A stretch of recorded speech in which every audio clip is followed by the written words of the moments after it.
Okay, आता सगळे तुम्ही जा. मी या मॅटरवर ज्युनियर ऑफिसरशी बोलून त्याचा तोडगा लवकरात लवकर काढतो. पर साहेब, आम्ही लोक रस्त्यावर कधीपर्यंत राहायचं? माझी बायको आई होणार आहे आणि आमच्यासोबत 2 लहान लेकरं बी आहेत. आता नाईट टाइम मध्ये अशी कायदेशीर कामं नाही करू शकत. मला हजारो कामं करायची असतात. तुमच्या घराच्या बाहेर जे पहारा देतात त्यांनी आम्हाला मारलं आणि ते म्हणाले की जर तुमच्या घरापासून दूर नाही गेलो तर ते आम्हाला अर्धमेलं करून फेकून देतील. माहित नाही साहेब, परत तुमच्यापर्यंत पोहोचीन की नाही.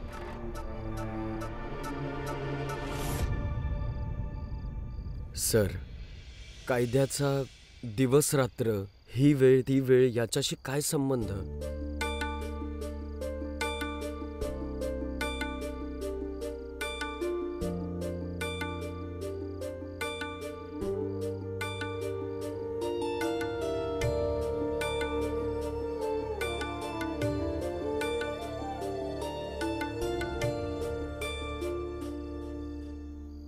जे सांगायचं बोलायचं होतं ते ऐकवलं. माझ्याबद्दल जे वाईट सांगायचं होतं ते सांगितलं. सरांनीही ऐकलंय. आता तुम्ही सगळे निघा इथून. तुम्ही हिंदुस्थानी, तसं तर देवी देवतांची खूप पूजा करता. एवढेच काय, पशु पक्षी झाडे पाण्याची पण पूजा करता, पण माणसांची काही कदरच नाहीये. कसा विचित्र हिंदुस्थानी आहेस तू. Anyways, ladies, please come and have a seat. तुम्ही सगळे या आणि इथे बसा.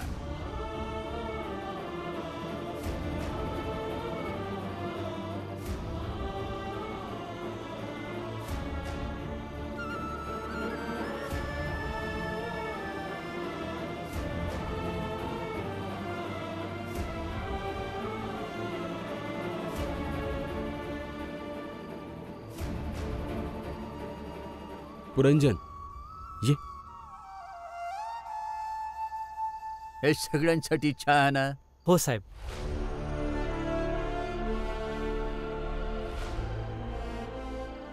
माझ्या लेटरहेड घेऊन या. काय नाव आहे तुझं? भीमराव आंबेडकर. भीमराव आंबेडकर.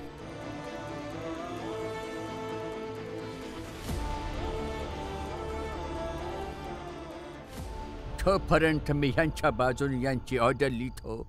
तू बघ यांना, आणि जसं माझं लिहून संपलेलं असेल तेव्हा तू मला सांग की यांच्या बसण्याने खरंच माझ्या खुर्च्या अशुद्ध झाल्यात का?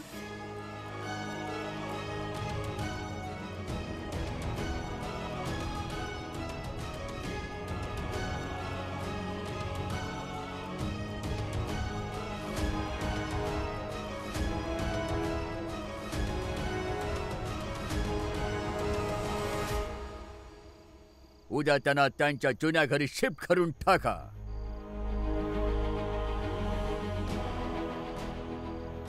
आणि कोणी सुद्धा आडवा आला तर कायदेशीर ऍक्शन घेतली जाईल.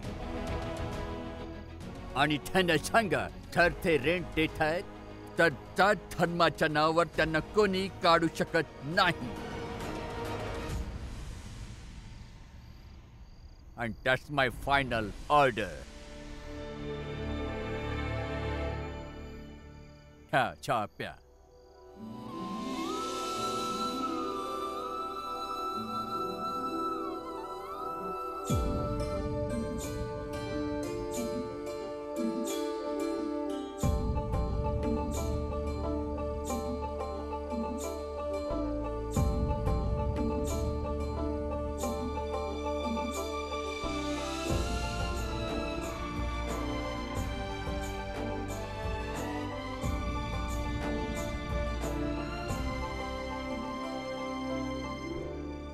आता तू मला सांग, ह्यांच्या बसण्याने माझ्या खुर्च्या कशा काय अशुद्ध झाल्या?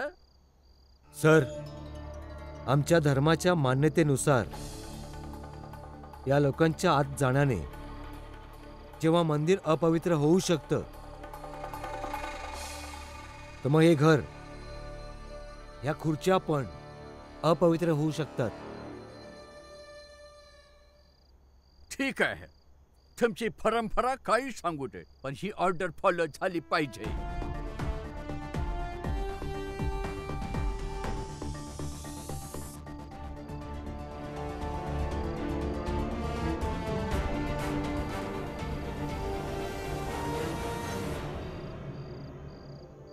आज आपण सगळ्यांनी गव्हर्नरच्या घरी त्यांच्यासोबत बसून चहा पिला.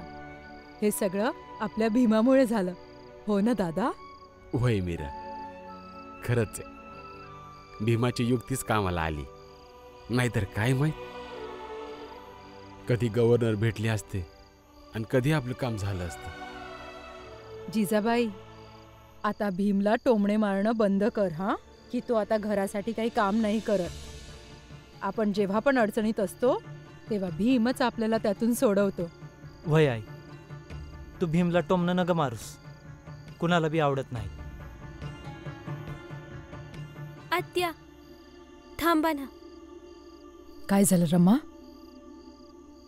तुम्ही सगळे चौथऱ्यावर जा, आम्ही आलोच मागून.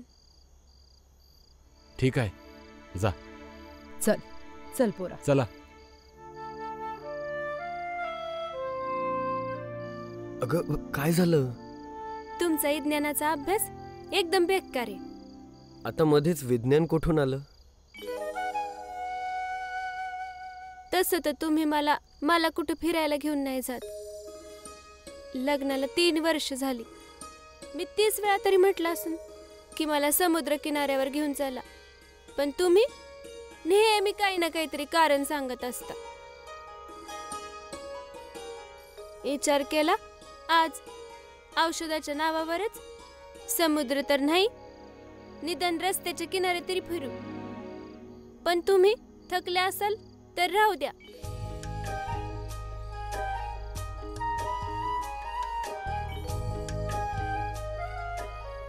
काय झालं? असं का बघताय माझ्याकडं? तुला फिरायला आवडतं ना? नवऱ्यासोबत फिरायला लई आवडतं.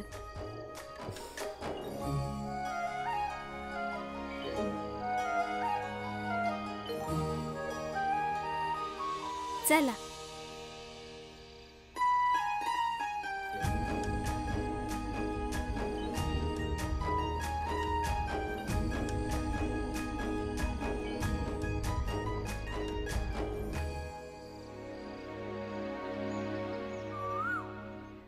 आजी, आजी, आजी,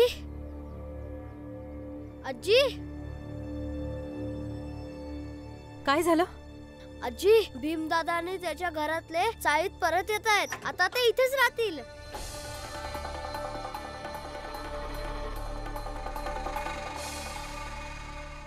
चल बघूया.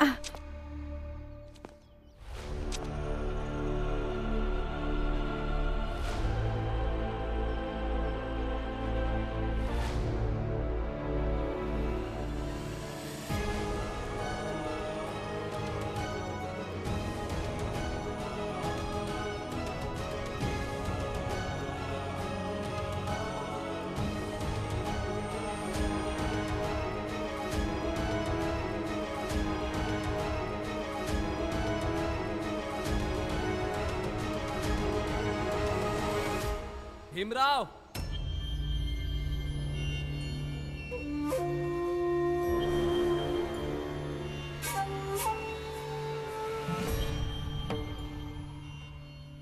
एवढी हिंमत झाली की माझ्या समोर सामान घेऊन आला. काय आहे हे सगळं? माहिती आहे ना हे घर आमचं आहे. आम्ही यांना बाहेर काढले इथून. पुन्हा कसे परत आले हे सगळे? हे बघा, गव्हर्नर साहेबांच्या आदेशानुसार हे ज्या घरात राहत होते त्या घरातच राहतील आणि जो कोणी यांना काढण्याचा प्रयत्न करेल त्यांच्यावर कायदेशीर कारवाई केली जाईल. आतापर्यंत तुम्ही यांच्याकडनं भाडं घेत होतात, यापुढेही घेत राहा, पण यांना जातीच्या नावावर काढू शकत नाही.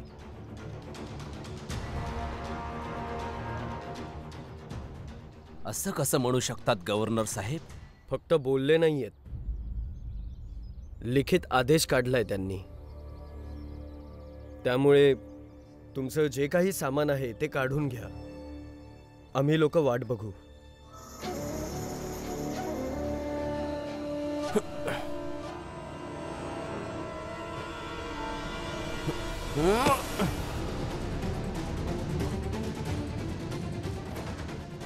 सोडा, मी सांगतो सोडा.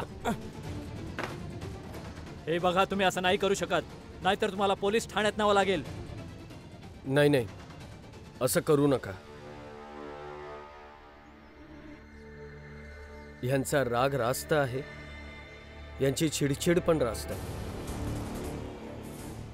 पण हे बघा, या भांडणाचं पुढे काहीच होणार नाहीये.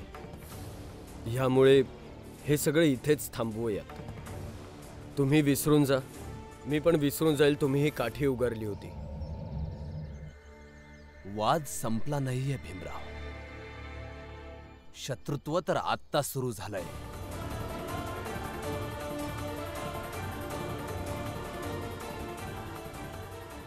बघ पुढे तुझ्यासोबत काय काय होतं. पण सध्या तुम्ही तुमचं सामान तिथून काढून घ्यायला लावा. थांबा.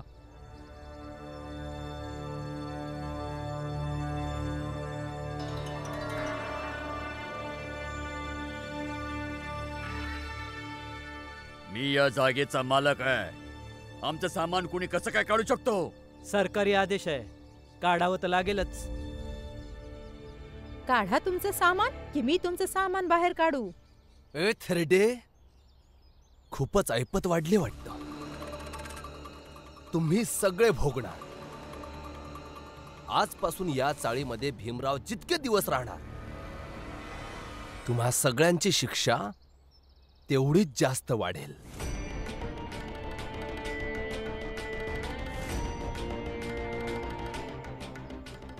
हटा.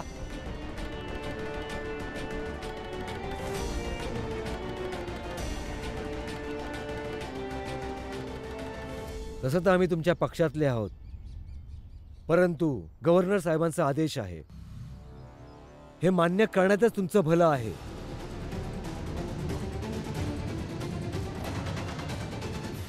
काढून घ्या रे सामान सगळं.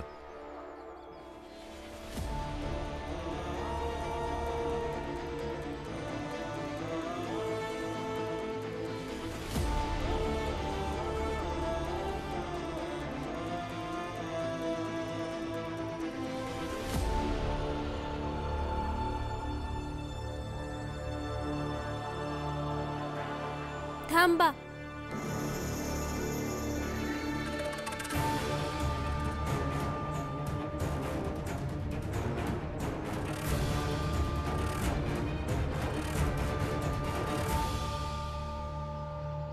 तुमच्याशी थोडं बोलायचं होतं.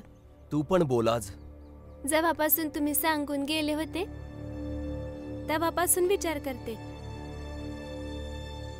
मग मला कळलं की बायकोची एकच जात असती. बायको ना खालची ना वरची.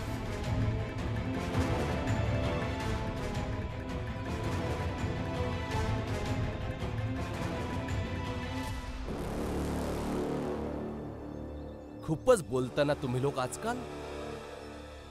तुम्हा सगळ्यांना धडा नाही शिकवला तर माझं नाव नरोत्तम जोशी नाही.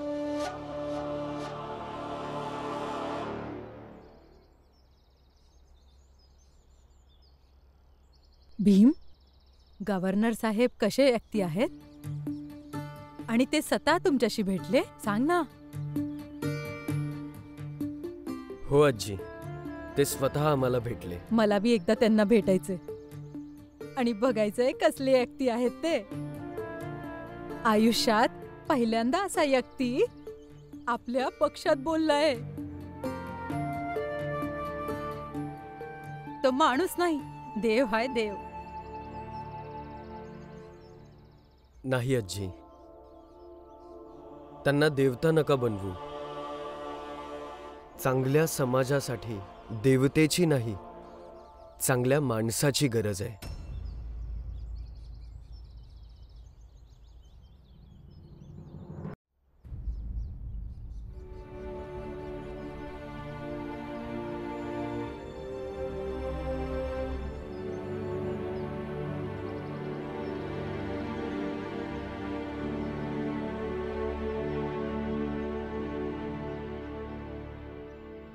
हे बघा, आता घर खाली झालेलं आहे, तुम्ही आज जाऊ शकता. धन्यवाद साहेब.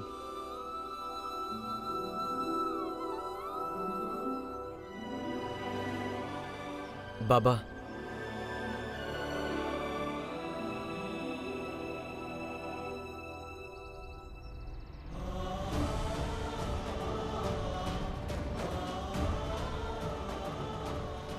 तुम्ही इतक्या खालच्या जातीची लोक इथं राहता, त्यांना सकाळपर्यंत ही चाळ खाली करावी लागेल. स्पृश्य अस्पृश्याच्या आधारावर तुम्ही आम्हाला का काढताय? कारण की तुम्ही आमच्या डोळ्यात डोळे घालून आमच्याशी उच्च आवाजात बोलण्याची हिम्मत केलेली आहे. जर का तुम्ही सगळे इथे राहू इच्छिता तर भीमराव आणि त्याच्या परिवाराला इथून काढून टाका.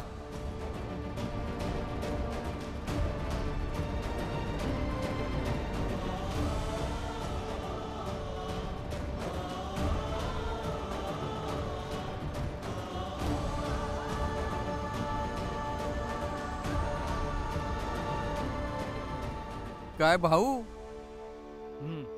पाहिलं ते आत्मे जाताना कसं बघत होते? वाटत होतं जसं चिडवतायत. ह्या समद्यासनी ना आधीपासूनच माज होता, आता तर आणखीनच माझात बोलतील. बघ तू. आता बघा, ही लोक ना आम्हाला जरा पण भावच नाही देणार. आणि वर्ण जोशीजी बी नाराज होऊन गेलेत. ते वेगळा त्रास देतील. काका,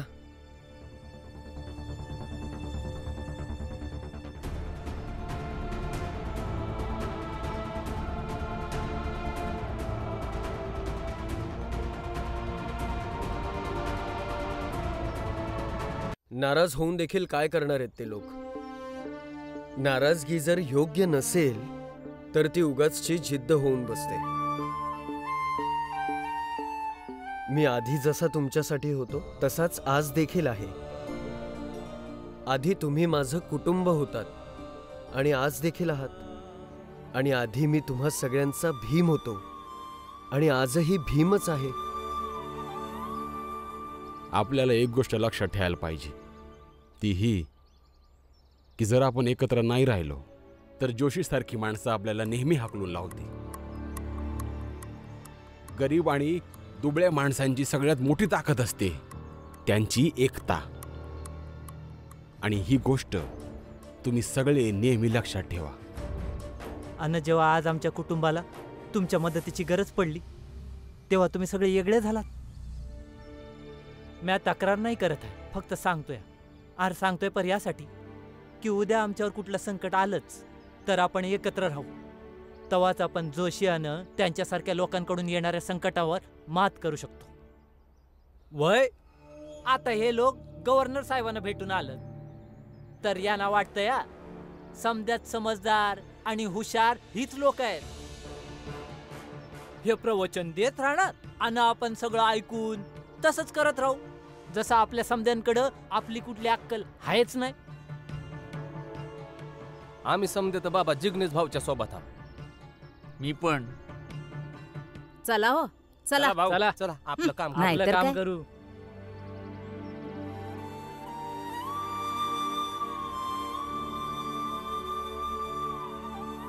भाऊ, इथं तुमची गोष्ट कोणी समजू किंवा न समजू, पण मी तुमची गोष्ट व्यवस्थित समजते आणि मी समजायचा प्रयत्न करतो.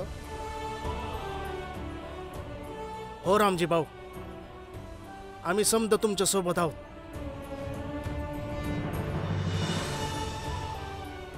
एक दिवस सगळेजण एकत्र असतील. बस अजून थोडा वेळ.